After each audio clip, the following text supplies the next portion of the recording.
what do you think he would be doing? What would you like to see him accomplish? Well, Michael had said that he didn't want to do any more concerts, that he wanted to be behind the scene in the movies. He wants to shoot, direct, and do things like that. And I'd like to see him accomplish it. And I think he would do a good job because he's like a perfectionist. Anything he does, he makes sure that it's the best. How do you think Michael felt in his final years about being famous and his celebrity?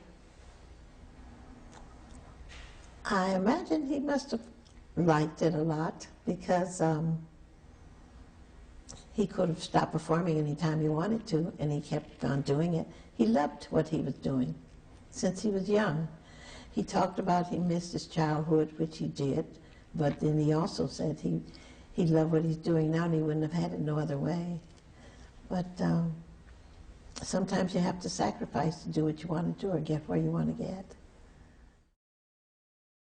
Katherine boldly addresses the rumors surrounding her son's death and revealed that Michael feared for his life, possibly due to the molestation charges surrounding the King of Pop, which have never been proven. I wouldn't want to comment on it, but he has told me several times that he felt that people wanted him gone, wanted him dead. He would always say that. And for him to say that, he must have known something. And also the vicious rumors about him molesting children, and that's one of the reasons I think that he knew people didn't want him around any longer, because he knew those were lies. And it proves it by the first kid coming up admitting that it was a lie. It's just some of the mean, evil, vicious people didn't want him around for some reason. They're greedy, that's what it is. Don't take that out. They are greedy. Katherine, what do you feel needs to happen now for you to be at peace? Well, whatever happened now, wouldn't bring my son back. But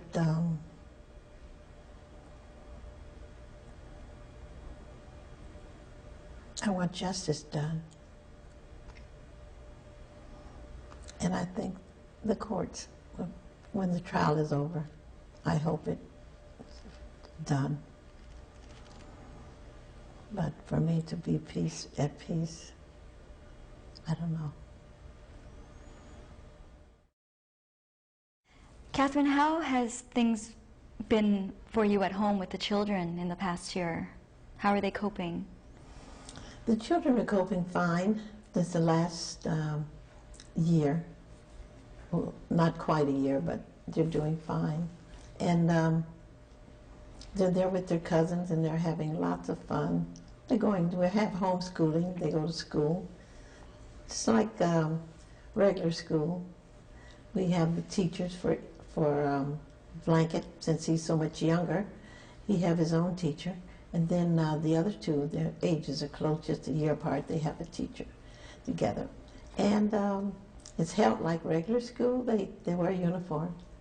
And now they're thinking about, we're thinking about, since Prince wants to, we're thinking about looking at private schools for them. Blanket's not ready yet. Paris had said she wasn't ready either because she wanted to stay home and have homeschooling still, but when they went to check out some schools with their cousin, Tito's boys,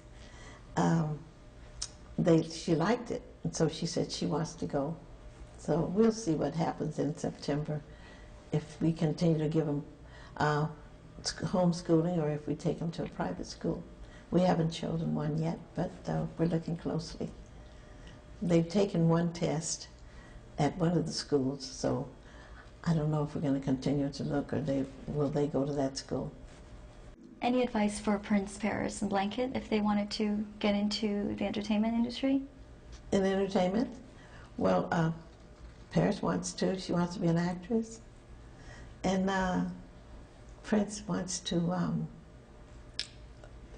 he wants to do filming. He wants to be a director. So if that's their dream, let's say, as Michael used to say, go for it, or if you reach for the sky, you'll touch the stars. Do you think Michael's children feel pressured or intimidated by their father's previous career or his status? Not at all. Not at all. His children are fine with it. They don't feel intimidated or they don't feel pressured by it at all. They're just, on one thing, they're proud of their father. They let us know that. And Paris especially, ever since Michael passed. And we were decorating her room and buying girly pictures like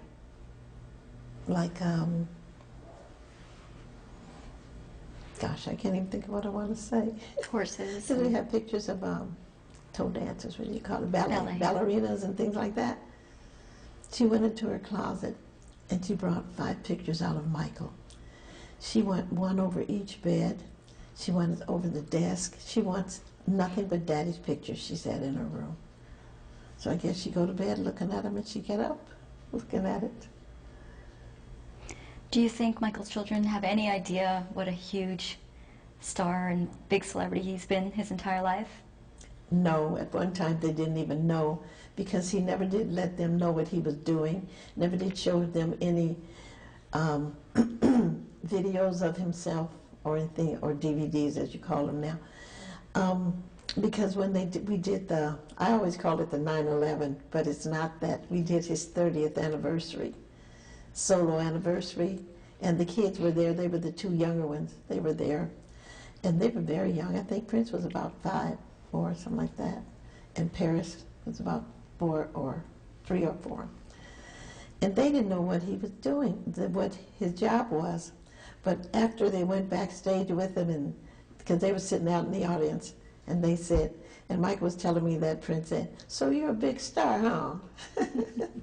And so he said, "I want to be just like you." So I guess since then he must have changed his mind, because now he wants to be a producer and a director, and he wants to run the film cameras for movies. Do you feel the need to protect Prince, Paris, and Blanket from the media the way Michael used to? No, I never did like the fact that he put scarves or veils over their faces. I didn't, so that's why I didn't do it. Because as long as we have them protected with security guards, I think that's fine. And I know sooner or later the children would, after they got older, which they are now, they wouldn't want that. So I stopped it. I didn't do it. I know that no one could ever replace their father, but has there been any other figure, equivalent father figure in their lives since Michael passed away? Yes, yes. Well, they have lots of cousins and uncles, and Tito's 3 sons at least.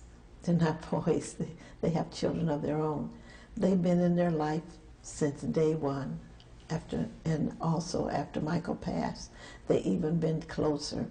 1 or 2 of them are there every day. And finally, why it was important for Katherine to release these precious family memories in her new book, Never Can Say Goodbye.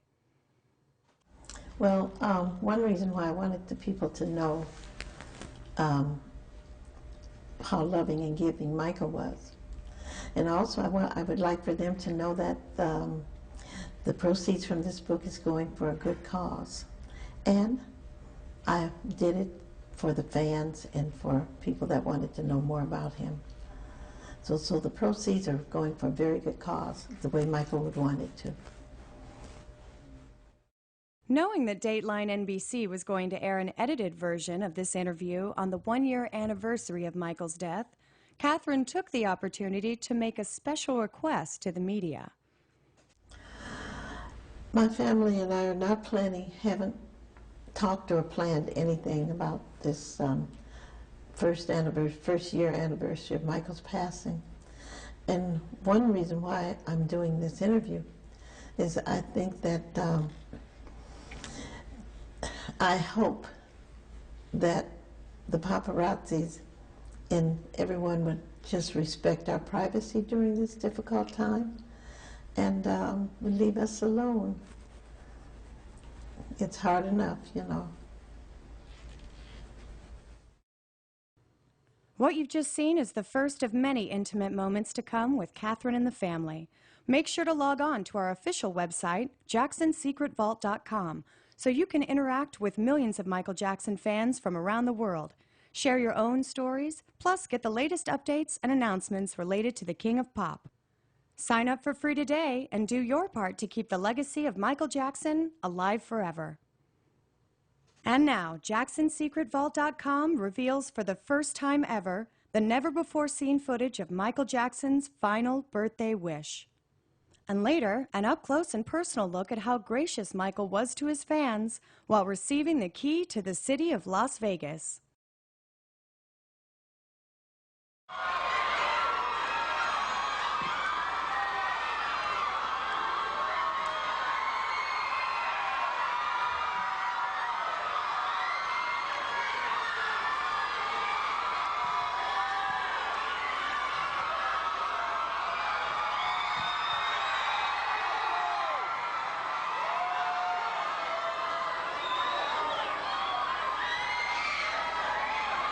Steve Harvey is a genius. My favorite. I love it. I just want you to... Have you ever noticed that when I'm on stage I don't talk much? Because I'm too shy to talk.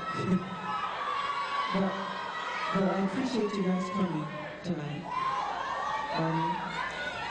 Your performance, I mean, you know, it was amazing. You know, don't you think the last performance was great?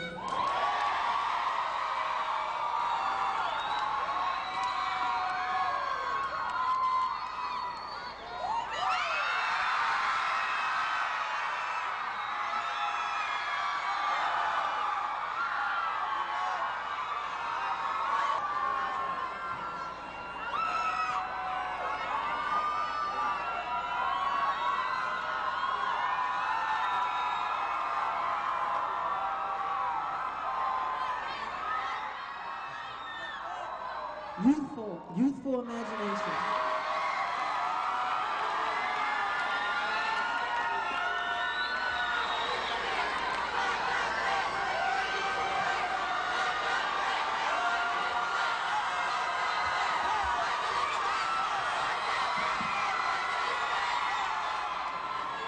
My birthday wish is that you will join me in some new undertakings.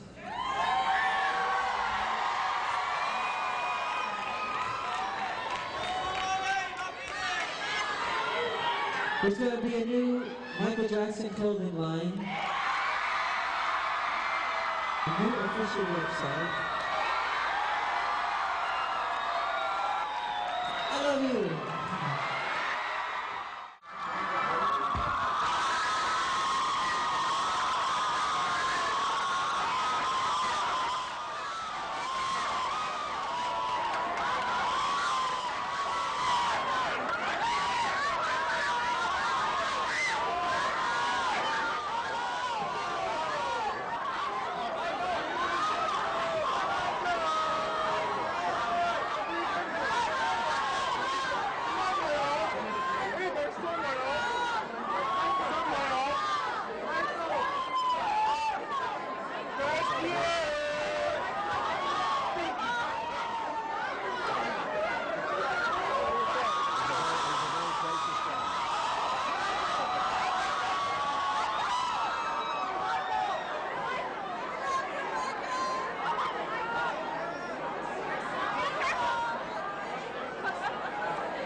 truth of the matter is, it's pretty damn nice of him to do it.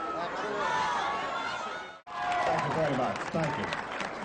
Michael, on behalf of the entertainment capital of the world, the great city of Las Vegas, Nevada, I want to present to you a little piece of our heart.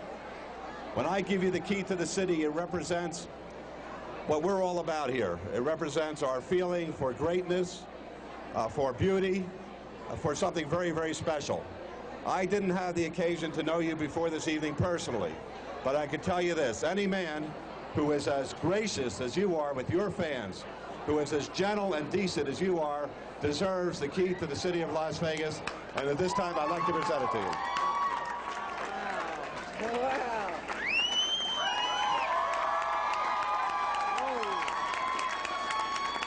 And I will tell you this, everybody close your ears because this is only for Michael.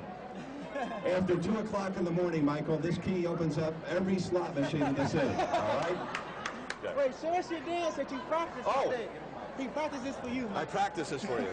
Mike, stop. How you doing, Mike?